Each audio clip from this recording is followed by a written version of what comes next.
segundo escreveu o santo evangelista Senhor Mateus, capítulo 9, versículo 20, uma passagem muito conhecida que diz assim. Eu estou aqui com a minha Bíblia NTLH, a nova tradução na linguagem de hoje, um pouco diferente da Bíblia João Ferreira de Almeida, mas é a mesma coisa, amada igreja, amém? Ela é um pouco mais explicada, mas diz assim, Mateus capítulo 9, versículo 20, vamos prestar atenção, amada igreja, pressão. Jesus disse para Pedro em Mateus 16, Pedro, tu és pedra, e sobre estas pedras edificarei a minha igreja, e as portas do inferno não prevalecerão contra ela. E eu te darei a chave do céu, e tudo que for ligado na terra será ligado no céu, e tudo que for desligado na terra será desligado no céu. Então se comunica a tua tenda espiritual com o trono de Deus. Deixa para conversar depois do culto.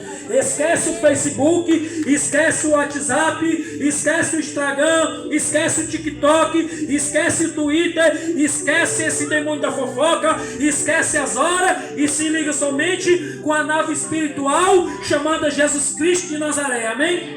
Que diz assim, Mateus 9:20, certa mulher que havia 12 anos padecia de um fluxo de sangue, ou como se diz, estava com uma hemorragia, veio por detrás de Jesus e tocou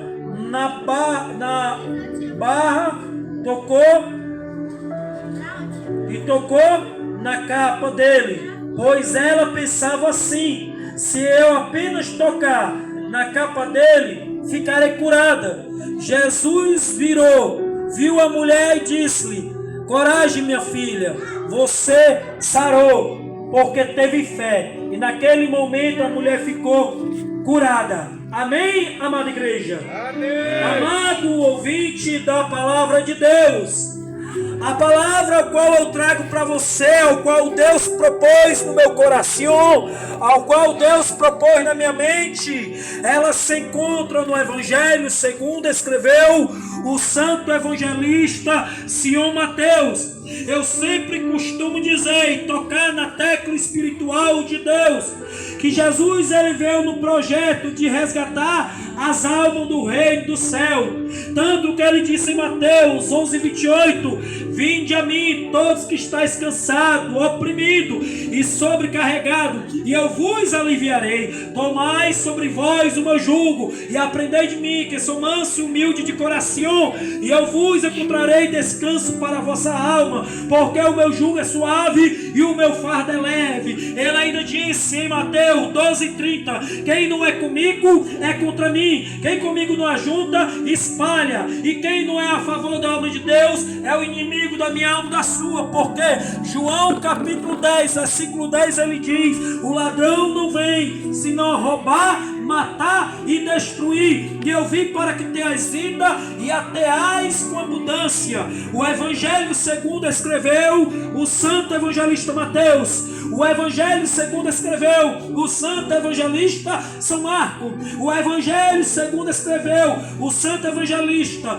São Doutor Lucas, o Evangelho segundo escreveu o santo evangelista São João, conhecido como apóstolo amor, conhecido como apóstolo, escreveu a carta de Apocalipse. A Bíblia narra a história do nosso amado Senhor e Salvador Jesus Cristo. Jesus, ele deixou o seu trono de glória, ele deixou o seu lugar de descanso, a sua coroa de espinho, e veio na terra no propósito de resgatar a alma da mão do diabo. Ele morreu pela raça humana, mas ele disse que ao terceiro dia ele ia ressuscitar. Ele foi lá no inferno, tomou a chave de Satanás, a chave da vida, a chave da morte está na mão dele. Ele disse em João 14:1, não se turbe o vosso coração, crede em Deus, crede também em mim. Na casa de meu pai há muitas moradas, se não fosse assim eu vou teria dito, vou vos preparar lugar. Mas ele falou no versículo 6, eu sou o caminho, eu sou a verdade, eu sou a vida, e ninguém vê o Pai senão por mim. Ele morreu, ressuscitou o terceiro dia e falou, a paz esteja convosco. Ele disse, é-me dado todo o poder poder nos céus e na terra. Portanto, ide e fazer discípulo de todas as nações, batizando-o em nome do Pai, do Filho e do Espírito Santo, ensinando a guardar todas as coisas. Mateus capítulo 28, versículo 20, ele fez uma promessa para a igreja: e eis que eu estou convosco todos os dias, até a consumação do século. Agora aqui, ouvinte da palavra de Deus, a Bíblia narra a história da vida de uma mulher conhecida como mulher do fluxo de sangue. A Bíblia não diz se o nome dela era Maria, a Bíblia diz se o nome dela não era Mara, a Bíblia diz se o nome dela não era Marta, a Bíblia diz se o nome dela não era Lúcia, nem Janaína, não. A Bíblia só narra a história da mulher do fluxo de sangue. Na lei mosaica, na lei de Moisés, se a mulher fosse feita desse jeito, ela era tirada do meio do povo, do meio da arraial, colocada como fosse um terreno desse abandonado. O sacerdote lia a lei, a mulher era apedrejada. Mas Jesus, ele veio e quebrou esse protocolo. Jesus veio e quebrou essa parede de concreto, esse portão de aço misturado com metal e ferro. A Bíblia narra que Jesus, ele vinha caminhando com seus discípulos. A Bíblia não diz que a cidade de Jesus saiu, nem tampouco que a cidade ele entrou, porque se eu disser que a Bíblia fala, eu sou mentiroso. João 8,44 diz: vós tendes por pai ao diabo, e quereis satisfazer o desejo do vosso pai. Ele foi homicida desde o princípio, porque não se firmou na verdade. Quando ele profere mentira, fala do que ele é próprio, porque mentiroso é pai da mentira. E a Bíblia diz, amada igreja, e eu creio que Jesus, ele saiu de Jerusalém, e quando ele saiu de Jerusalém, eu creio assim, eu creio que também ele entrou dentro da sua cidade conhecida como Belém. Para quem não sabe, Belém significa casa de pão, porque em João capítulo 6, versículo 48, ele disse: eu sou o pão vivo que desci do céu. A Bíblia não afirma, mas eu creio que tinha dia que Jesus ele andava rápido, mas também andava.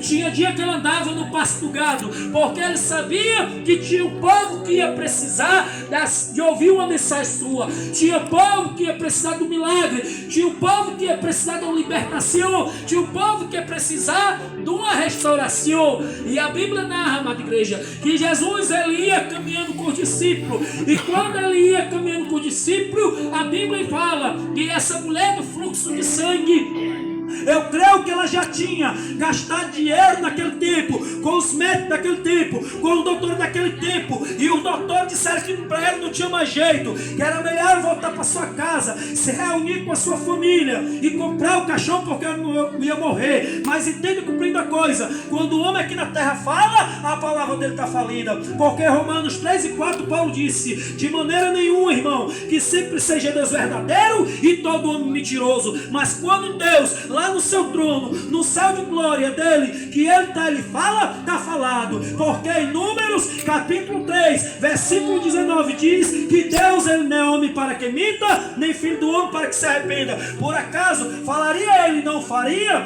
Ou prometia ele não cumpriria? Ele cumpriria e cumpre, porque Jeremias, conhecido como profeta das lágrimas, conhecido como profeta